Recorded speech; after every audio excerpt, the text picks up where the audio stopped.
Hello, everybody. This is David Hamilton. I'm a partner in the antitrust practice at DLA Piper, resident in the Baltimore office. Welcome to the next installation of the antitrust podcast that we've been doing, Pricing Rules. I'm first going to introduce our panel and talk about the topic generally, and then ask our panel to provide more specifics about their expertise. The first panelist is Ai Deng. Ai is a principal at Charles River Associates. Ai and I have worked together on a number of litigation matters, and we've had a couple spirited conversations about pricing algorithms, which is one of the topics for today. Let me also introduce Avigail Kifer. Avigail is an economist, principal at Cornerstone Research, having moved recently to San Francisco. And she and I have corresponded about two papers that we've written. One she wrote, one I wrote, and we've compared our differences and our common grounds. And then let me last introduce my partner, Danny Tobey, who heads the artificial intelligence and other related practices for DLA Piper. Danny is a very significant partner within DLA Piper, and I'm just glad we got 30 minutes of his time today. So we are going to talk generally about algorithmic pricing, and we are going to talk about some of the legal issues, but some technological issues, some wonky stuff. We want to set the stage for why pricing algorithms or algorithmic pricing is in the news. We want to talk about ways that we look at this as lawyers and economists, and also as representatives of our clients and our firms. Last thing that we're going to do at the end is take a look around the corner to see where we think things are going in this area or in matters that are related to this. So let me come back around, and Ai, can you introduce yourself a little bit more to the audience? Hi, thanks, David, for having me on the program. It's a pleasure to be here to talk about some of the fascinating topics we just teed up. My name's Ai, and it's literally spelled as AI, and I've been doing research regarding artificial intelligence, machine learning, especially their relationship with antitrust, competition issues for, I would say, almost a decade by now. So yeah, really happy to be here and share some of the ideas and hear what everyone here had to say about this really interesting topic. Abigail? Thanks, David, and echoing Ai's gratitude, happy to be here on this podcast. My expertise is in industrial organization and quantitative marketing, and that's been supporting the work that I do in matters relating to tech and big data and merger reviews. So the topic of algorithmic pricing is of great interest to me. And similarly, my research, writing, and casework for the past decade plus has studied the ways in which access to technology has affected firm competition, consumer behavior. So I've been immersed in the thinking and studying surrounding why firms use algorithms, their pro-competitive effects, fears about their potential anti-competitive implications, and the questions about whether our current tools and antitrust laws are enough to handle the direction that algorithms may go. That's great. Danny? Well, I'm Danny Tobey. It's great to be here with everybody. I love the multidisciplinary panel and all the different skills here. I helped establish DLA Piper's AI and data analytics practice about 5 years ago, and we're a unique group in that we're a mix of lawyers and data scientists, and oftentimes lawyers who are also data scientists. And we really approach AI as both a legal and a computational question and feel like the two complement each other. And obviously, antitrust is an area of law where AI is rapidly gaining a lot of attention. So we're lucky to have partners like David who help us understand it and apply our experience with AI and algorithms to that set of rules that David and his colleagues are so familiar with. Thanks, Danny. Let's set the stage by talking about a little history and then some definitions. And I am going to come to you in a minute for some definitions. But algorithms have been around since, I guess, the 1940s is the best that I see in the literature. Probably commonly understood as a rule input kind of tool. Back in the day, we used to use different kinds of tools, and we're now in a very advanced state of technology where algorithms are taking advantage of computing power and other innovations that are available to us. I want to also reference a speech in 2017 by FTC Commissioner Maureen Ohlhausen. So that's almost 8 years ago, where she was trying to set the stage for concerns in regulatory behavior and trying to define at its basic level what an algorithm is. So I'm going to read part of her speech. She said in the speech that everywhere the word algorithm appears, let's just please insert the words "a guy named Bob." So the question is it okay for a guy named Bob to collect confidential price strategy information from all the participants in a market and then tell everybody how they should price? If it isn't okay for a guy named Bob to do it, then it probably isn't okay for an algorithm to do it either. We're going to break that down and parse it in a little bit, but let's just start with how would you tell the world what a pricing algorithm is and what it does? Yeah, absolutely. So as David mentioned, the concept of algorithm is certainly not new. It's been around for decades. And algorithm, put simply, is just a set of instructions. Nowadays, typically coded in computers, you use to accomplish a specific objective or goal. So in that sense, your favorite recipe is effectively an algorithm. And of course, some algorithms are smarter than the others. So let's take a price fixing algorithm as an example. Called members could essentially program the algorithm to basically set the prices to whatever they agreed upon. Now, that algorithm would not be that smart because basically a human needs to tell the algorithm exactly what to do and perhaps more importantly, how to do it. So essentially, this algorithm behaves as a proxy of a human cartel member. And by the way, this is the type of algorithm used in the famous or infamous, depending on your perspective, Tompkins case prosecuted by the DOJ. And in recent years, I would say that there is a great deal of interest and, in fact, concerns about smart algorithms that presumably are capable of learning to collude or price fix without human instruction, without human intervention. And we will come back to this topic and discuss more. But in terms of the algorithms, what they do, that's what we're looking at here. Okay, we're going to probe that a little bit, but let me go to Abigail. Why are these in the news? Why do we care? Well, let me say pricing algorithms have been in the news for quite some time, not just in the past couple of years. But if you think about when you've heard about congestion pricing on roads or dynamic airline ticket pricing, that's all algorithms, and that's not new. What is new and what's been driving the increased media attention is the sophistication of these algorithms, which many think has been and will continue to be turbocharged given the incredible advances in AI. And of course, we then have these antitrust concerns, which circle primarily around what this technology can be used for and what it may be able to do on its own, right? To their credit, policymakers, in my view, are trying hard to anticipate the effects of this ever-evolving technology to avoid an increase in what they see as type 2 errors, where they've okayed transactions and behaviors in the past that they later on decided was anti-competitive. So you're getting, again, media attention on the policy side due to the increased sophistication of the algorithms. And then, Danny, I'm going to round out the general discussion here. Having heard what I said and what Abigail said, how do you see this when you are representing clients who are faced with concerns that they've addressed? Well, it's a great conversation whether AI is really new or different and whether we need new laws or old laws apply.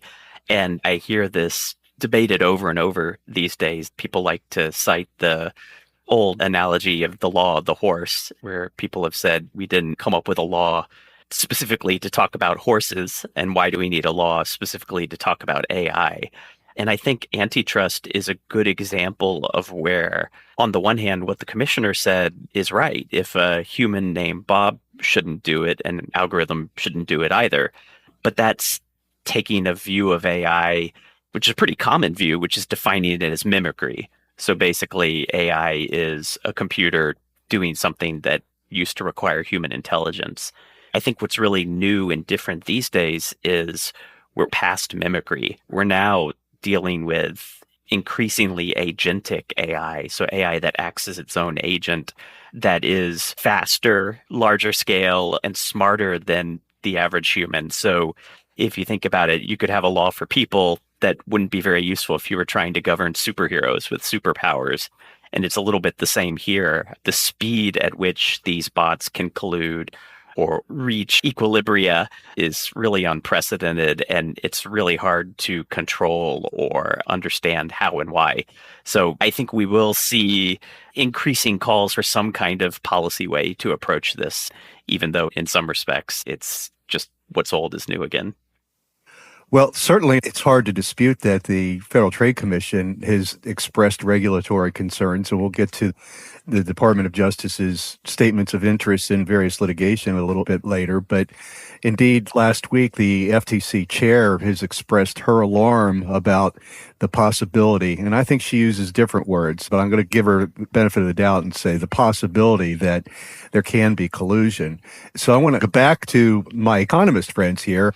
You and I have had a couple spirited discussions about the way that the economist industry has approached the idea that algorithms collude. And in my view, there are some inaccuracies when economists write that as a necessary matter, algorithms collude versus the possibility, the pro-competitive nature in some instances of how algorithms operate. Can you and Abigail set the stage for what the debate is in the economist industry? Sure. So I just want to make a quick remark. I agree with Avigail and Danny when they talk about why AI, especially pricing algorithms, show up more often. And that is the power of AI, the things that they can do. And you just can't imagine a computer is capable of doing maybe only 5-10 years ago. And now with all the computing power and everything, the game has changed. And I do want to say that I like the quote about a guy named Bob. I've said this only behind closed doors at a conference, but I will replace Bob with Eddie. Some of you may have watched this movie called Limitless, where a superhuman, after taking some magic pill, becomes the superhuman. And I think that's really, to Danny's point, this computing power that it really has changed the game. So with that, I will turn to your question. And Abigail, feel free to jump in here. So to me, I think if I look back at the history of this discussion, 10 years ago, there's a book coming out, Virtual Competition, essentially laid out some of the concerns and I would say some fears about AI, and especially when it comes to collusion. The concern at the time was, given this computing power, whether AI can autonomously, again, without human intervention, autonomously learns to collude, even though perhaps the intention is to simply maximize a firm's profit, which is very innocuous. So since then, a number of antitrust authorities started looking into these issues. And then academic research follows, sometimes suggests that algorithmic collusion, autonomous collusion, in some cases is inevitable. And then some other research came out saying if you design algorithms in a certain way, you will get to a collusive outcome. But what's interesting is that, and I wrote about this in a couple of recent articles, that is, if you look at some recent research in the past 2 years, researchers have uncovered various issues with earlier research. Essentially, there is less empirical and experimental evidence that an AI can learn autonomously without human intervention to collude. And that is a very big discovery. And everyone who are interested in this topic should go and read about. And I recommend the 2 articles that I wrote that really summarize what's the latest when it comes to algorithmic collusion. Feel free to jump in, Abigail. Thank you. That was a great summary. I would like to also point out that in using algorithms, a lot of the press has been talking about how algorithms just push prices higher, right? They just impose these allegedly supra-competitive profits on consumers. And there are a couple of ways of looking at this. One, and probably the most important way, I would say as an economist, is that algorithms allow you to eliminate human error and human inefficiencies in setting pricing decisions. So in some instances, in certain market conditions, you will see higher prices resulting from algorithms. But that doesn't necessarily mean that there's something nefarious or anti-competitive at play. But people don't like higher prices. It doesn't benefit everyone. So there's been some pushback against that. But because we've been seeing the higher prices, again, in some cases, in some instances, there's also been research looking at the degree to which algorithms can push prices higher. And sometimes, I think more on the earlier side of the research, there has not been a clear distinction between higher prices that result from collusion versus other avenues, including the pro-competitive avenues. And sometimes people skip over what's happened between then and now and think that all algorithms lead to collusive outcomes and it's a foregone conclusion, consumers will be harmed. But it's important to remember that with or without algorithms, there are a number of factors that make collusion difficult. I'm just going to list a couple of them and point out where they're particularly difficult in the presence of algorithms. So Number one, if you have a complex market, it may take algorithms a very, very long time to learn how to collude. Humans can jump over a bunch of those steps and just meet in a room and talk about what prices they want to set. But when you have a lot of different agents, a lot of different pricing strategies, it may just be an intractable problem, or at least with our current technology for algorithms to learn how to collude.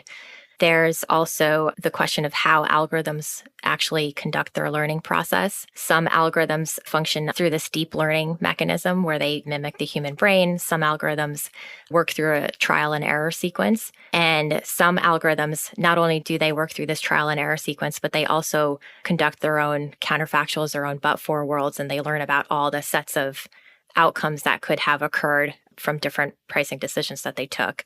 So the way that algorithms learn can also make collusion easier or more difficult to arrive at and to sustain. And then I just want to make a final point, even though there are many other factors. Whether algorithms are participating on the same platform, say on the same retail platform, can affect whether they can or cannot collude easily.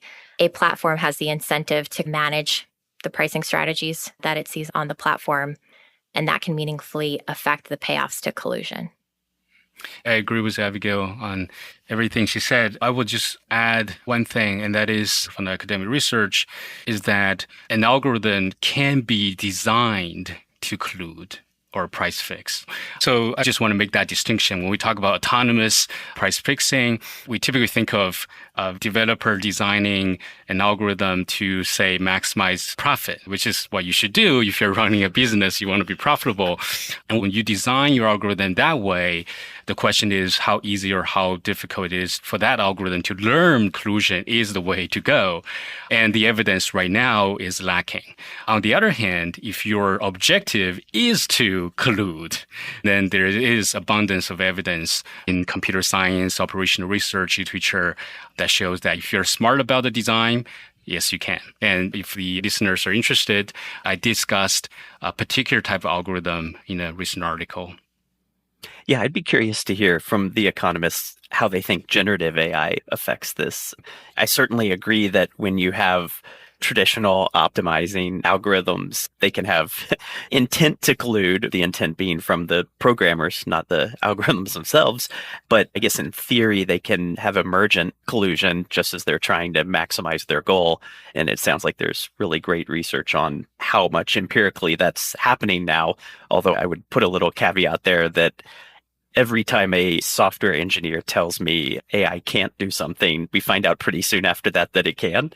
Just the speed of change, and also especially with generative, the lack of understanding of how exactly it works and what exactly its capacities are is pretty stunning. And that's pretty commonly documented in the public record that the LLM engineers are constantly surprised at what emergent properties generative AI has or large language models have. But I am very curious. On the one hand, I could see generative possibly being better able to collude given its non-deterministic nature.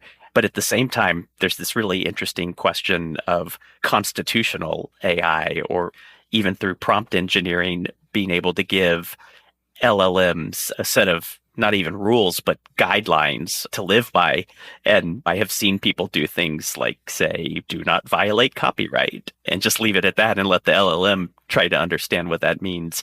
And I could see that with collusion too. Go out there and do it, but avoid colluding. Whether that ultimately works or not, I don't know. But I do think that's an interesting wrinkle, that this idea that you can give, let's say, fuzzy directions that may guide the system's behavior. So I wrote a note to myself this morning to ask the panel this question. Do algorithms necessarily understand the problems that they're solving? That's a great question. I love that question. I was talking with a colleague recently, and he boiled this down to a very simple comparison. Generative AI, LLMs, they have a heuristic brain. They're just trained on data. They recognize patterns and they predict the next word. These other types of algorithms, the Q-learning algorithms, the ones that operate on trial and error, they have math brain.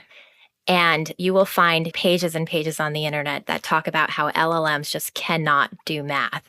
And then there are more pages that celebrate the fact that LLMs have begun learning how to do grade school math. So I think that's a necessary distinction that people need to understand. LLMs can figure out how to maximize profits if the data that they're trained on is good enough, if there's enough for them to pull from. but they won't necessarily always give you the right answers. And we've even heard about hallucinations in the legal world. There have been instances where LLMs created a new case law. Yeah, I think there are a lot of specialized LLM now, and I think we need a lawyer LLM. And Danny and David, you guys surely can contribute to that, large language models. There is a recent research, Danny, that takes the LLM and feeds LLM some pricing data and some instructions in the experimental setting, see if the particular LLM can indeed set super competitive prices. So it's something really interesting. I think there should be more experiments now that LLMs are a lot more easily accessible to researchers and lawyers, economists. Insights, I'm sure, will come out. And to David's question about understanding, it does feel a little bit philosophical. What is human understanding? There is a small but rather rapidly growing literature in AI that specifically looks at not necessarily understanding, but intent, whether AI has intent. How do we understand? If so, how do we define intent? And it's at a very early stage, but it's super exciting. And just to give you a quick preview, at least some scholars in AI do believe that AIs have intent. Well, just to piggyback on that, I think it's a fascinating question. I don't think any algorithms right now have understanding in the sense of understanding implying self-awareness of some kind. But I certainly think they make models of the world.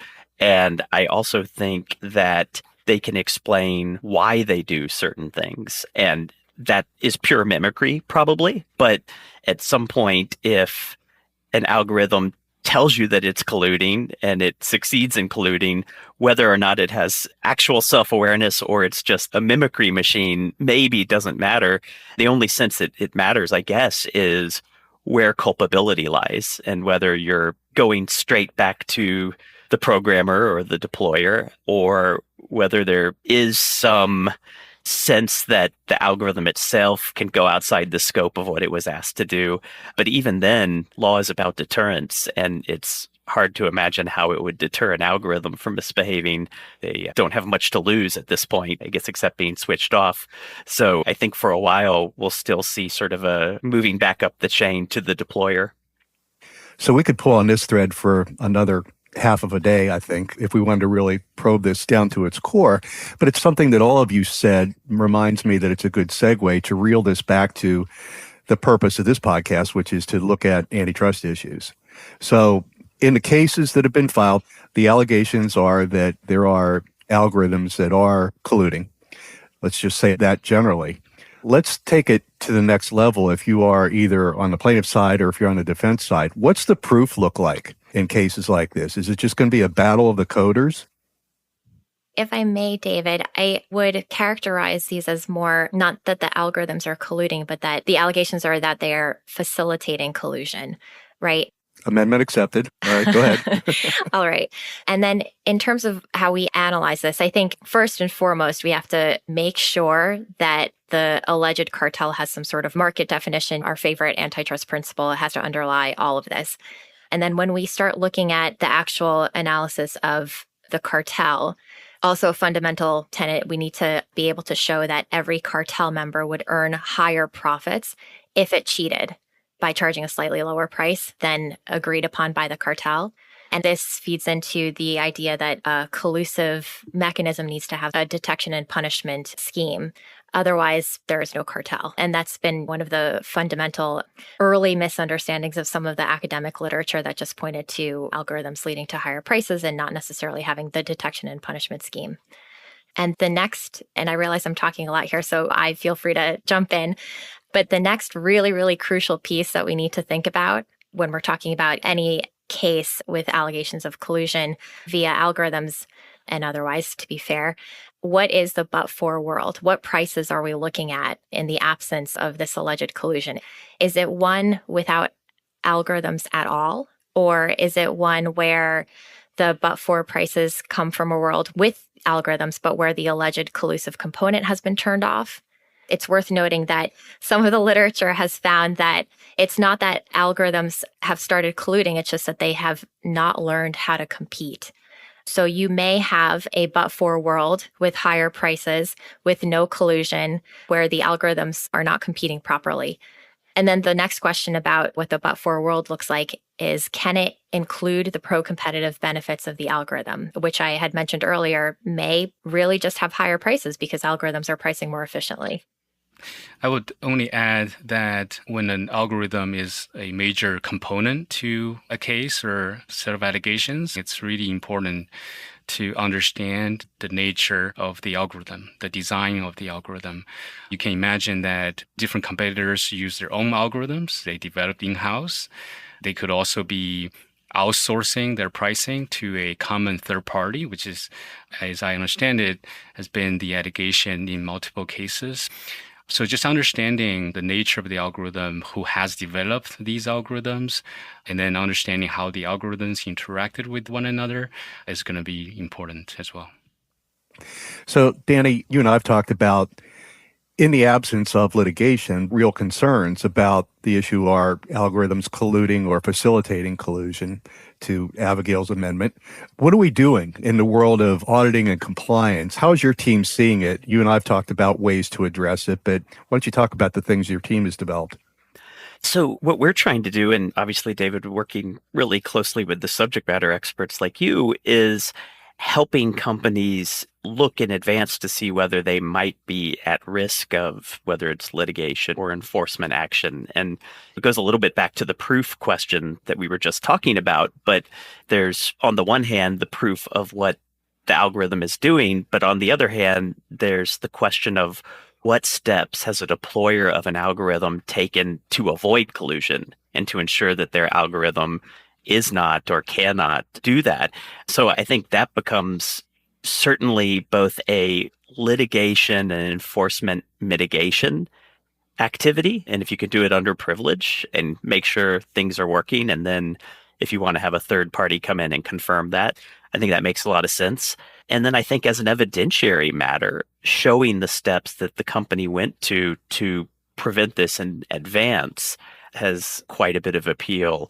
And David, maybe I could flip the question back on you, but I think you've had some very interesting conversations about how our data scientists can work at the direction of antitrust lawyers to help a company look for that. In terms of an audit or a compliance team, I think that particularly as it pertains to antitrust violations, the subject matter experts, meaning our antitrust lawyers, combined with industry experts, combined with the data scientists, represent the right team to create the approach to look at initially, along with clients or corporations or whoever it may be, it may even be academia, about the way to approach these issues.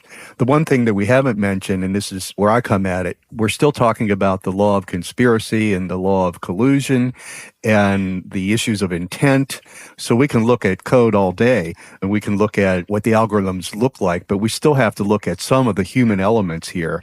And I don't really know how to address at the moment where the autonomous collusion issues are going to take us in terms of the case law or regulations, but that's something that is in our future for sure. I was going to save that comment for the looking around the corner, but I do think that is on the horizon. Yeah, that's one of the things I was going to say in the looking around the corner, but let me go to that. So let each of us take a crack at what are we looking at? What do we see as some things that we're thinking about for ourselves, our clients, and the issues in the industry? So you go first. Thanks, David. I want to look at both the research side and also our industry. In the research side, my expectation is that there will continue to be a lot of interest in academia, researchers, economists, computer scientists. I expect to see a lot more research coming out. I think in the near future, we'll see more results, more findings about how algorithms impact prices, and collusion is only one of 100 possibilities because there are just so many ways that algorithms can impact pricing. In terms of cases, I do think that there will be more cases like some of the ones that we are looking at today, simply because of the adoption of AI technologies can only be growing over time. Abigail?